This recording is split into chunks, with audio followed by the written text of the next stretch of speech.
예, 이항영의 뉴욕 앤 서울, 뉴욕 증시 이야기부터 풀어가도록 하겠습니다. MTN 이항영 전문위원 연결합니다. 위원님 나와 계시죠? 네, 안녕하세요. 이양입니다. 예, 금리 인하에 대한 기대감은 일단 시장에 좀 한번 반영이 됐고요. 이번 주에 이제 G20 정상회의가 있는데 잠깐 말씀드린 것처럼 중동에서의 긴장감 이런 것들은 좀 신경 쓰이는 사건이긴 합니다. 뉴욕 증시 반응은 어떻습니까? 네, 맞습니다. 지난주 내내 주시장이 반등하다가 결국 마지막 날이죠. 금요일날 약간 소폭 밀리면서 일단 마감됐습니다. 그렇지만 한 주간은 상당히 괜찮은 흐름이었는데요.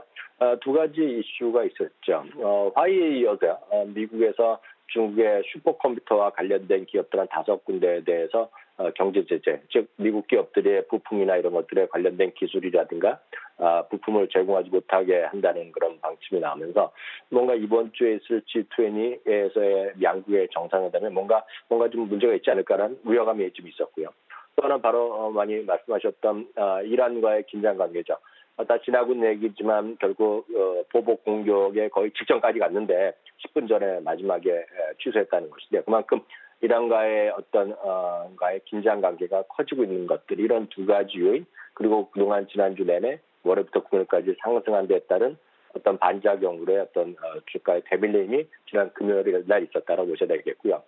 말씀드렸던 대로 슈퍼컴퓨터 관련된 기업들에 대한 제재 이런 것들이 나오다 보니 당연히 반도체주 중심의 주가가 내렸습니다. 엔비디아, AMD 같은 것도 대표적인 주식들인데요. 엔비디아는 한 1.5% 내렸고요. AMD는 그동안 상대적으로 강했던 주식으로 분류되는데요. 3% 이상 내리면서 반도체 주가 지수 자체도 한 1% 가까이 내리는 모습을 보여줬습니다.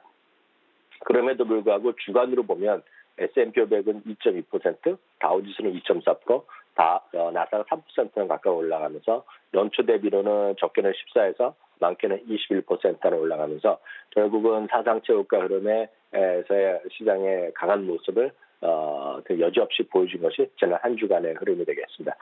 특히 지난 한 주간에 보면 유가가 급등하는 모습 보였죠. 호르무즈 해협의 긴장 관계 이러면서 에너지주가 한 4% 올라갔고요. 기술주도 나름 반등하면서 3% 가까이 반등한 것이 특징이 되겠습니다. 한편 6월 상승률만 보면 지금까지 한 주 남았는데요. 다우지수는 말씀드렸다시피 80년 만에 최고 기록을 보이면서 6월 현재까지 지난 금요일까지 7.6%, 나스닥도 7.7% 올라가면서 나스닥은 한 19년 만에 최고, 그리고 다우지수는 80년 만에 최고를 기록하고 있습니다. 특히 이런 것들이 만약에 이번 주에 현재 상태를 끝난다 그러면 거의 또 수십 년 만에 상반기 실적으로는 최고의 기록을 가능성을 보일 가능성이 아주 커져일 만큼 지금 주식시장은 시장의 우려와 달리 상당히 고점을 향해서 치솟고도 있다고 보셔야 되겠습니다. 또 하나의 가장 중요한 상품 중에서 역시 금이 되겠는데요. 금은 $1,400를 또 돌파하고야 말았습니다. 결국 위아래 현물 가격이 왔다 갔다 하고 있지만 $1,400 넘는 것도 6년 만에 최고 기록입니다.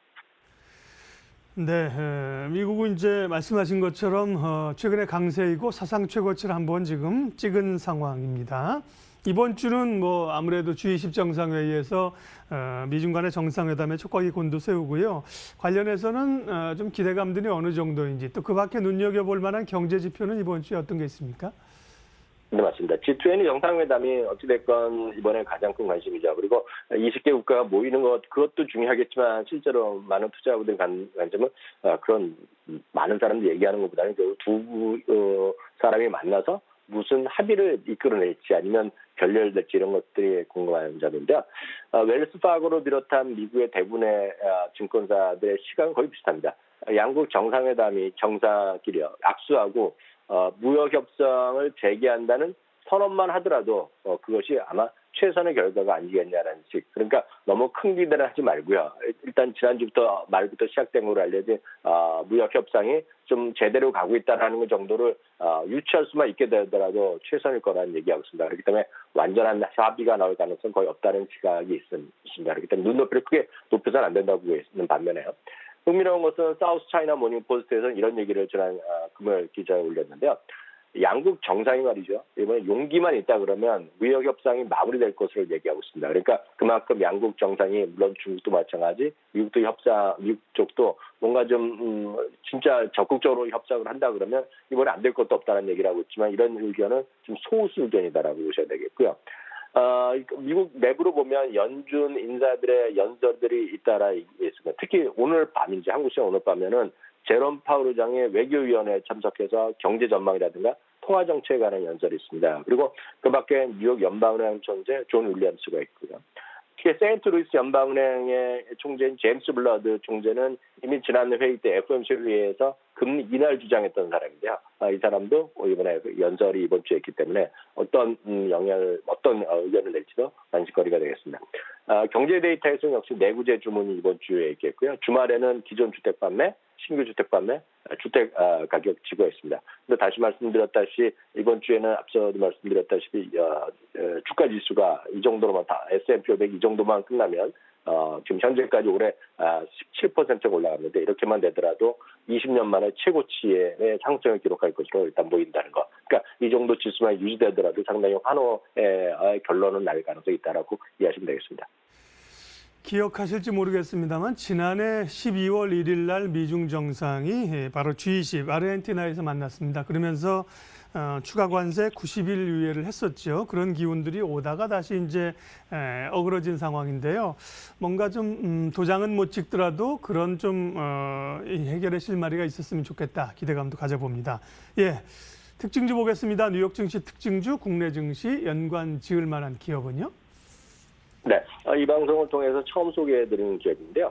글로벌 송금이라든가 전자결제 그리고 환전 그리고 전 세계에 있는 ATM기 그리고 가게나 이런 데서 하고 있는 포스 시스템의 제공업체로 세계 최대 업체 중에 하나입니다.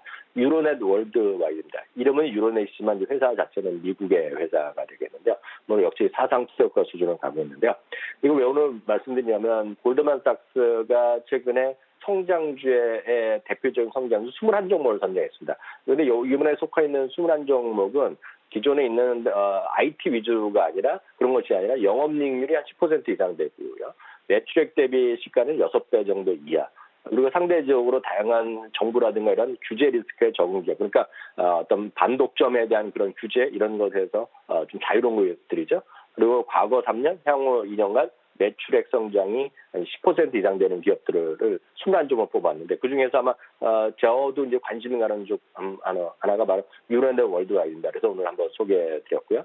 한국에서는 이런 것들을 이런 얘기 나올 때마다 꼭 말씀드린 것이 한국전자금융 정도입니다. 그러니까 한국전자금융이 바로 이 유로넷 하는 회사 하는 일에 10분의 1 정도를 쫓아가는 회사라고 보셔야 되겠고 이제 한국에서만 하는 기업인데 이런 것들이 여전히 트레이딩 매수 전략 그리고 이런 것들이 항상 재료는 좀 넘쳐나는 기업이다라고 말씀드릴 수 있겠습니다. 예, 이항영의 뉴욕엔 서울 특징주까지 이항영 전문위원 함께했습니다. 고맙습니다. 네, 감사합니다.